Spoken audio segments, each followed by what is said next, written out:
How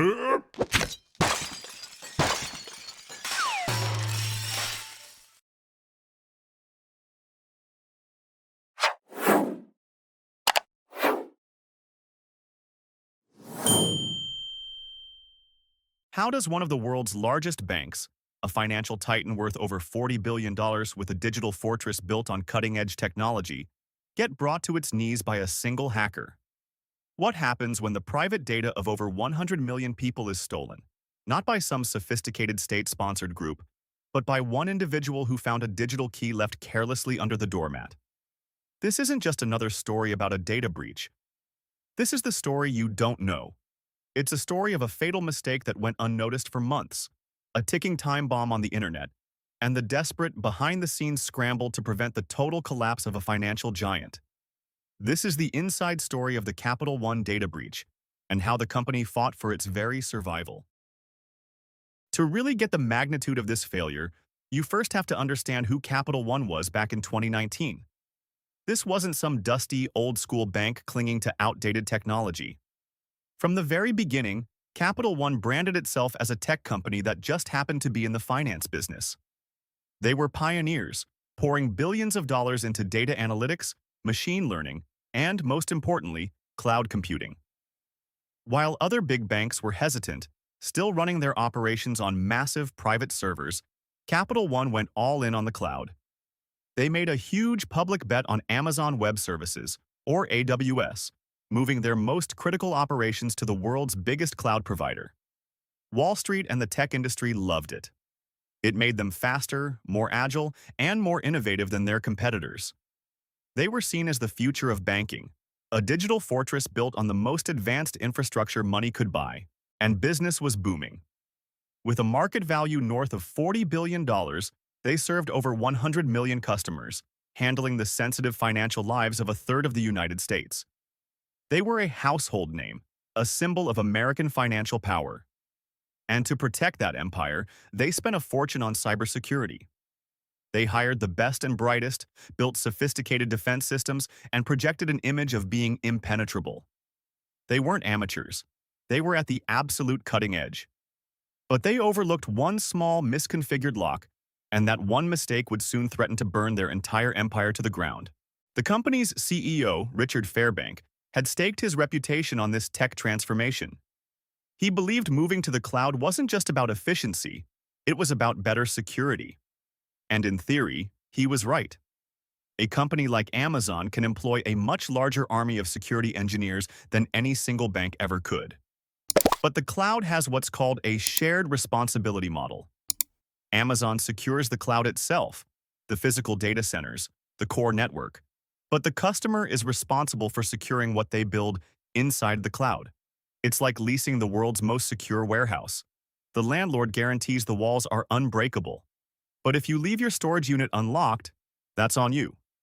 Capital One was about to learn this lesson in the most brutal way imaginable. The beginning of the end didn't come from a blaring siren inside Capital One's Security Operations Center. It came from an email. On July 17, 2019, a message landed in the inbox of Capital One's Responsible Disclosure Program, a public channel where ethical hackers can report security flaws. The email was cryptic but terrifying. It pointed to a page on GitHub, a popular platform for developers. There, a user with the handle Erratic had posted something that made the security team's blood run cold. It was a list of files, and their names strongly suggested they belonged to Capital One. Worse, the user was openly, almost carelessly, boasting on social media about having accessed massive amounts of data from the bank. The security team sprang into action. At first, there was probably disbelief. Was it a hoax? A bluff? They started the painstaking process of analyzing their own server logs, trying to verify the claims. The initial findings were horrifying. The breach wasn't a hoax. It was real. On July 19th, just 2 days after the tip-off, the investigation confirmed their worst fears. Someone had indeed gained unauthorized access to their systems.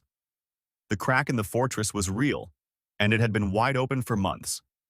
Digging deeper, they traced the access back to a specific period. March 22nd and 23rd, 2019. For 4 months, a hacker had been sitting on a treasure trove of their customers' most sensitive data, and Capital One had absolutely no idea. The email they received wasn't the start of the attack. It was just the moment they finally heard the ticking. The clock was now seconds from midnight. With the breach confirmed, a silent panic swept through Capital One. A frantic, internal investigation kicked off, a race to understand the full scope of the damage before the story inevitably broke. What they found was a nightmare. The numbers were catastrophic. The personal information of about 100 million people in the US and 6 million in Canada was compromised. This included names, addresses, phone numbers, emails, and dates of birth. Basically, everything you put on a credit card application. But it got worse. For a smaller but still huge group of customers, the hacker had hit the jackpot. This data included credit scores, credit limits, and payment histories. And then came the crown jewels. About 140,000 social security numbers and 80,000 linked bank account numbers were stolen. While Capital One later stressed that the most sensitive numbers were encrypted, the fact they were accessed at all was a devastating failure. So, how did one person bypass a multi-billion-dollar bank's defenses? The answer was both complex and terrifyingly simple. It wasn't some brute force attack. The vulnerability was a misconfigured firewall. Because of a mistake in its configuration, the hacker figured out she could use a specific type of attack, a server-side request forgery, or SSRF, to trick the firewall. It was like whispering a secret phrase that made the digital guard hand over the master keys to the vault. With those credentials, the hacker could just walk in and copy whatever she wanted. While the internal team pieced together the how, federal investigators were closing in on the who. The hacker, erratic, had been sloppy. Despite using tools to hide her tracks, she had bragged about the hack on public social media and left her full name attached to the GitHub account where the data was discussed. On July 29, 2019, the FBI arrested Paige Thompson, a 33-year-old former software engineer from Seattle. And here's the final, shocking twist. Thompson had previously worked for Amazon Web Services, the very company whose cloud platform Capital One was using. She knew the system inside and out. On the same day as the arrest, just 10 days after confirming the breach, Capital One had no choice but to go public. The news hit the market like a shockwave. Capital One's stock price plummeted, wiping out billions in value. The media went into a frenzy. The carefully crafted image of a secure, tech-savvy bank shattered in an afternoon. The trust of 106 million people vanished. And the first of what would become a mountain of class action lawsuits was filed almost immediately. The days and weeks that followed were a trial by fire. The company was now fighting a war on three fronts, with the public, with regulators, and with its own broken systems. The first critical step was containment. The FBI's swift arrest of Paige Thompson was a crucial victory. It sent a clear message. The person responsible was in custody. This helped calm the immediate panic. Capital One repeatedly emphasized that the government believed the data had been recovered and hadn't been used for fraud or sold by the hacker. This was their key talking point in a desperate attempt to stop the bleeding. Next came the PR battle. CEO Richard Fairbank issued a public apology. "While I am grateful that the perpetrator has been caught," he stated, "I am deeply sorry for what has happened. I sincerely apologize for the understandable worry this incident must be causing." But words weren't enough. The company immediately rolled out the crisis playbook, offering free credit monitoring and identity protection to all affected individuals. It was an expensive but essential gesture. But that wouldn't satisfy the government. The regulatory hammer was about to fall, and it fell hard. The Office of the Comptroller of the Currency, or OCC, a primary regulator for national banks, launched a blistering investigation. Their findings were damning. The OCC said Capital One failed to establish effective risk assessment before moving to the cloud. Even worse, the bank's own internal audits had flagged security weaknesses years earlier, but the board never held management accountable for fixing them. In August 2020, the first major penalty landed, a staggering $80 million civil fine. The Federal Reserve also issued its own enforcement action, demanding a complete overhaul of the bank's risk management. The message from Washington was clear. You broke it, you will pay for it, and we will be watching you fix it. That $80 million fine was just the beginning. The real cost, and the true test of survival, would be measured in the hundreds of millions of dollars and the years of painstaking work required to rebuild. The first task was a complete technical overhaul. The company was forced to fundamentally re-architect its approach to cloud security, investing hundreds of millions into new systems and processes. They enhanced their monitoring to catch suspicious activity faster and revamped how they configured their firewalls, ensuring a mistake like the one Thompson exploited could never happen again. Finally, by September 2022, nearly 3 years after the breach, the OCC officially terminated its consent order, determining the bank had finally cleaned up its act. While the tech teams were rebuilding the fortress, the legal battles were just heating up. The company still had to answer to the 106 million people whose data was stolen. In late 2021, Capital One agreed to pay $190 million to settle a massive class action lawsuit from the victims.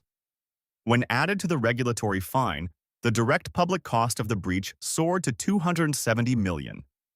This doesn't even count the hundreds of millions more spent internally on security upgrades and legal fees. But maybe the hardest part was winning back trust. How do you convince over 100 million people you can be trusted with their financial lives after a failure that huge?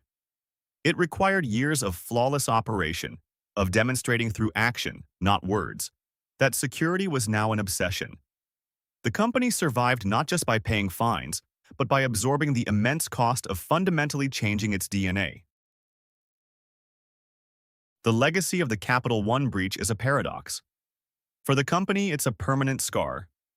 But for the entire industry, it was a brutal but necessary wake-up call. It proved that moving to the cloud wasn't a magic wand for security. It just shifted the responsibility. As for the hacker, Paige Thompson, the legal process was long and complex. In June 2022, a jury found her guilty of wire fraud and computer intrusion. That October, she was sentenced to time served and 5 years of probation, a sentence prosecutors called far too lenient. In March 2025, an appeals court agreed and overturned the sentence, sending it back to the lower court for a do-over.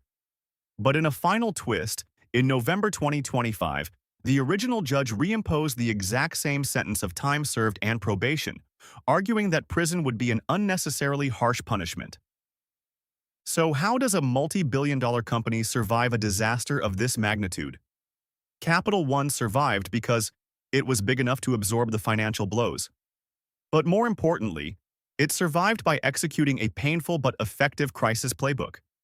They worked with law enforcement, leading to a swift arrest. They took public accountability and provided immediate support to customers.